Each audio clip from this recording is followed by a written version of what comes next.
Kami dari kelompok 3, sebelumnya izin memperkenalkan diri terlebih dahulu. Nama saya Trisofiana Nitias, NIM 005. Saya Arya Rendra Kusma dengan NIM 012. Saya Rasya Ramadhani dengan NIM 013.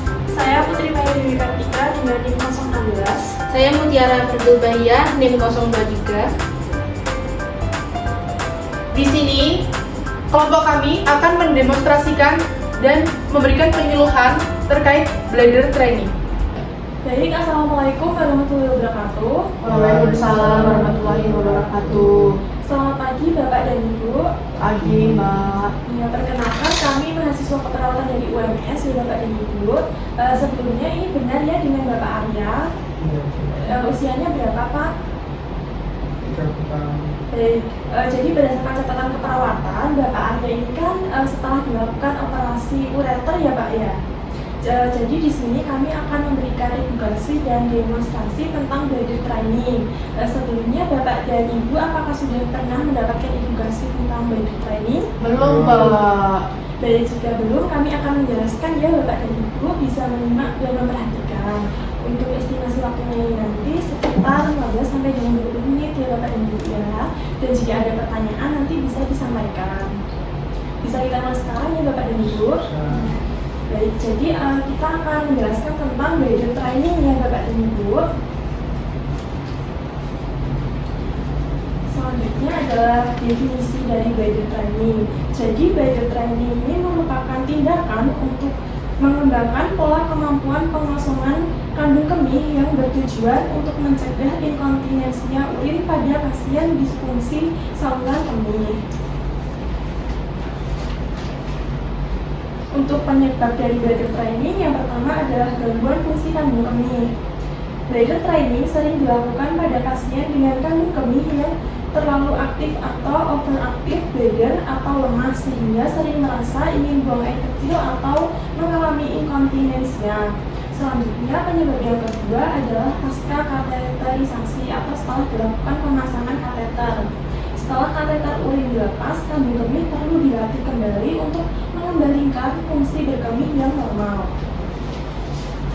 Selanjutnya, penyebab yang ketiga adalah pencegahan retensi urin. Jadi bladder training dapat membantu mencegah terjadinya retensi urin atau kandung kemih tidak dapat mengosongkan urin.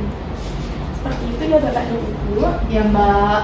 Selanjutnya, untuk tujuan dari bladder training untuk meningkatkan kontrol kandung kemih dengan membentuk kembali kebiasaan buang air kecil secara bertahap dan teratur. Tujuan bladder training ini meliputi yang pertama meningkatkan kapasitas kandung kemih agar mampu menahan urin lebih lama. Selanjutnya yang kedua mengurangi frekuensi buang air kecil yang terlalu sering atau poliuria. Selanjutnya yang ketiga mencegah dan mengurangi inkontinensia urin atau terutama tipe urgioinkontinensia. Selanjutnya yang keempat melatih pengendalian keinginan berkemih melalui strategi perilaku seperti distraksi dan relaksasi. Tujuan yang kelima ini adalah meningkatkan kualitas hidup pasien dengan masalah gangguan berkemih melalui intervensi non farmakologis. Selanjutnya yang keenam adalah mengembalikan pola berkemih yang normal baik dari segi waktu maupun volume urin. Selanjutnya yang ketujuh adalah melatih otot kandung kemih. Selanjutnya indikasi dari bladder training yang pertama adalah retensi urin, yang kedua pasien dengan kateter jangka panjang yang mengganggu fungsi sphincter kandung kemih. Selanjutnya yang ketiga adalah inkontinensia urin, yang keempat adalah pasien stroke, dan yang kelima cedera kandung kemih atau bladder injury.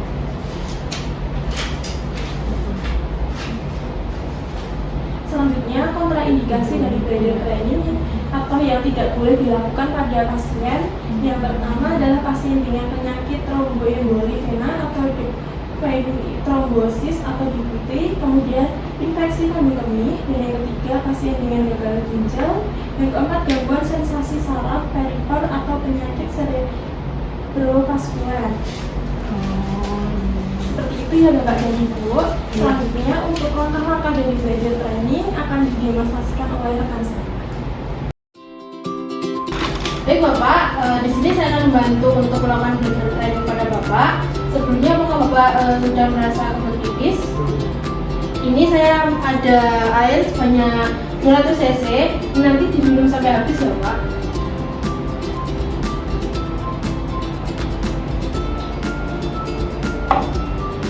Jika sudah, nanti ditunggu selama 1 jam. Saya akan kembali lagi dan nanti akan saya berikan air minum sebanyak 200 cc lagi.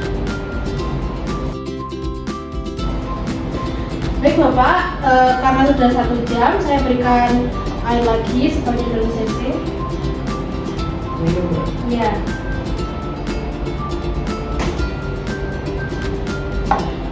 Apakah sudah terasa mau kebelet pipis Pak?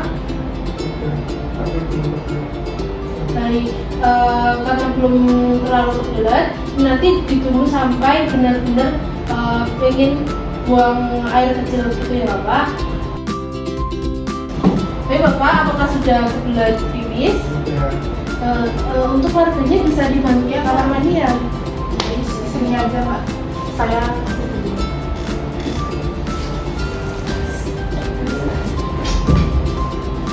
Baik Bapak, ini tadi urin tabungnya sebanyak 200 cc ya.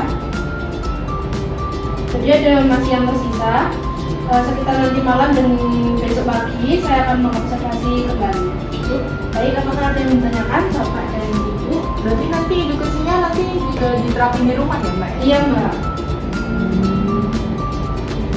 Saya mau nanya, itu sampai kapan ya belajar training ini? Ya, jadi dilakukan belajar training itu membutuhkan waktu beberapa minggu hingga 3 bulan ya Bapak dan Ibu ya. Jadi tergantung dari kondisi, kesehatan, dan konsistensi dalam melakukan tindakannya. Seperti itu ya Bapak dan Ibu. Mbak, saya mau tanya, itu nanti biar kita tahu kalau belajar trainingnya itu berhasil apa enggak, itu gimana ya? Baik Ibu, untuk pasien yang sudah berhasil belajar trainingnya, yang pertama itu bisa menahan pipis, yang kedua enggak ngompol lagi, yang ketiga itu jadwalnya teratur. Dan sebaliknya jika belum berhasil itu nanti pasiennya juga akan sering ngompol, terus jadwalnya juga tidak teratur dan juga tidak bisa menahan pipis. Gitu ya Mbak ya? Iya. Masih Mbak. Apakah ada yang ingin ditanyakan lagi Bapak dan Ibu? Enggak Mbak, cukup. Ya, dan jika tidak ada, saya dan rekan saya izin pamit ya Bapak dan Ibu ya. Terima kasih atas perhatiannya. Wassalamualaikum warahmatullahi wabarakatuh. Waalaikumsalam warahmatullahi wabarakatuh. Sekian dari kelompok kami, kurang lebihnya mohon dimaafkan. Wassalamualaikum warahmatullahi wabarakatuh.